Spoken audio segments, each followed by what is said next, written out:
ربك يعلم أنك تقوم أدنى من ثلثي الليل ونصفه وثلثه وطائفة من الذين معك والله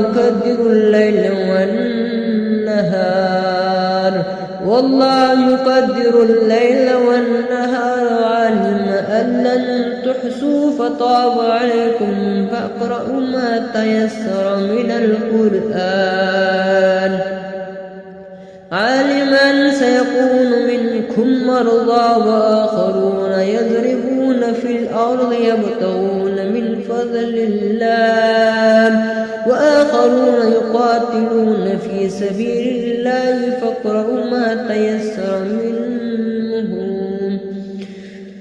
فاقرؤوا ما تيسر منه وأقيموا الصلاة وآتوا الزكاة وقرضوا الله قرضا حسنا وما تقدموا لأنفسكم من خير